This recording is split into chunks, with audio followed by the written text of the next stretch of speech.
നമസ്കാരം.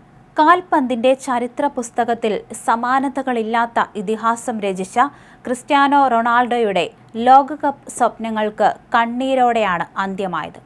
ഡാളസിൽ നടന്ന പോരാട്ടത്തിൽ അയൽക്കാരായ സ്പെയിനോട് എതിരില്ലാത്ത ഒരു ഗോളിന് തോറ്റാണ് പോർച്ചുഗൽ 2026 ലോകകപ്പിന്റെ പ്രീ ക്വാർട്ടറിൽ പുറത്തായത്. ഇഞ്ചുറി ടൈമിൽ സ്പാനിഷ് താരം മിക്കേൽ മെറീനോ നേടിയ ഗോളാണ് പോർച്ചുഗലിന്റെ നെഞ്ച് തകർത്തത്.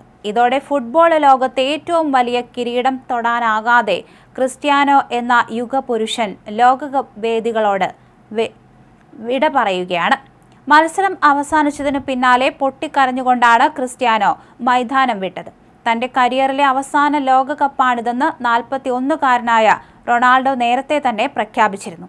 എന്നാൽ ഫുട്ബോളിൽ ഇനിയും തുടരുമോ എന്ന ചോദ്യത്തിന് കുടുംബത്തോടൊപ്പം സമയം ചെലവഴിച്ച ശേഷം ശാന്തമായ മനസ്സോടെ തീരുമാനിക്കും എന്നായിരുന്നു മത്സരശേഷം താരത്തിന്റെ പ്രതികരണം.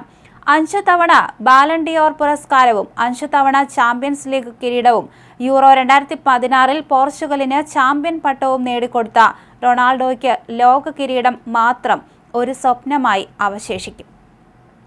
ക്ലബിനായും രാജ്യത്തിനായും ലോക റെക്കോർഡായ 976 ഗോളുകൾ താരം അടിച്ചുകൂട്ടിയിട്ടുണ്ട്. 6 ലോകകപ്പുകളിൽ സ്കോർ ചെയ്യുന്ന ആദ്യ കളിക്കാരൻ എന്ന റെക്കോർഡും സ്വന്തമാക്കി. 2006 തന്റെ ആദ്യ ലോകകപ്പിൽ പോർച്ചുഗൽ സെമി ഫൈനലിൽ എത്തിയതാണ് ലോകകപ്പിൽ റൊണാൾഡോയുടെ ഏറ്റവും മികച്ച നേട്ടം. മറുവശത്ത് അൽ നാസർ താരമായ റൊണാൾഡോയെ എല്ലാ മത്സരങ്ങളിലും ആദ്യ 11-ൽ ഉൾപ്പെടുത്താനുള്ള സമ്മർദ്ദം പോർച്ചുഗലിന്റെ ലോകകപ്പ് സാധ്യതകളെ ബാധിച്ചോ എന്ന് വലിയ ചർച്ചകൾക്കാണ് ഈ തോൽവി വഴിവെച്ചിരിക്കുന്നത്. BBC കമാൻഡറേറ്ററും മുൻ ഇംഗ്ലണ്ട് സ്ട്രൈക്കറുമായ Chris Sutton Portugal coach Roberto മാർട്ടിനസിനെതിരെ കടുത്ത ഭാഷയിലാണ് പ്രതികരിച്ചത്. ഒരു മുത്തശ്ശനെ പോലെയാണ് റൊണാൾഡോ മൈതാനത്ത് നടക്കുന്നത്, അതുകൊണ്ടാണ് പോർച്ചുഗൽ പുറത്തായത്. റൊണാൾഡോ കളിയിൽ ഒന്നും ചെയ്യുന്നില്ല. ഒരു കോച്ചിന് തന്റെ സൂപ്പർ താരത്തെ ഇത്രത്തോളം പ്രീണിപ്പിക്കാൻ എങ്ങനെ സാധിക്കുന്നു? മാർട്ടിനസ് കാരണമാണ് പോർച്ചുഗൽ പുറത്തായത്.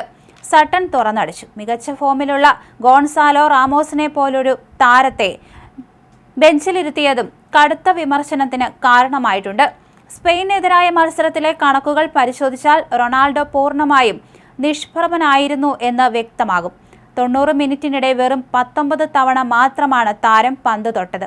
3 ഷോട്ടുകൾ ഉതിർത്തപ്പോൾ സഹതാരത്തിന് ഒരു അവസരം മാത്രമാണ് സൃഷ്ടിക്കാൻ സാധിച്ചത്.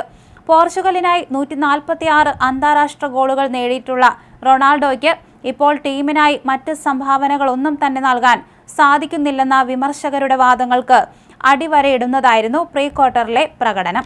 ഈ ലോകകപ്പിൽ ഉസ്ബെക്കിസ്ഥാനെതിരെ ഇരട്ട ഗോളും ക്രൊയേഷ്യക്കെതിരെ ഒരു പെനാൽറ്റിയുമായി 3 ഗോളുകളാണ് റൊണാൾഡോ നേടിയത്. എന്നാൽ പോർച്ചുഗലിന്റെ 5 മത്സരങ്ങളിൽ 9 മിനിറ്റ് മാത്രമൊഴിച്ച് ബാക്കി സമയം മുഴുവൻ കളിച്ചിട്ടും വെറും 18 ഷോട്ടുകൾ മാത്രമാണ് റൊണാൾഡോയ്ക്ക് ഉതിർക്കാൻ സാധിച്ചത്. ടൂർണമെന്റിൽ കളിച്ച 366 കളിക്കാർ റൊണാൾഡോയേക്കാൾ കൂടുതൽ തവണ പന്ത് തൊട്ടിട്ടുണ്ട്. കളിയിൽ ഗോൾ ആവശ്യമായി വരുമ്പോൾ എക്സ്പീരിയൻസ് ഉള്ള റൊണാൾഡോയെ മാറ്റാൻ കഴിയില്ല എന്നായിരുന്നു കോച്ചിന്റെ ന്യായീകരണം.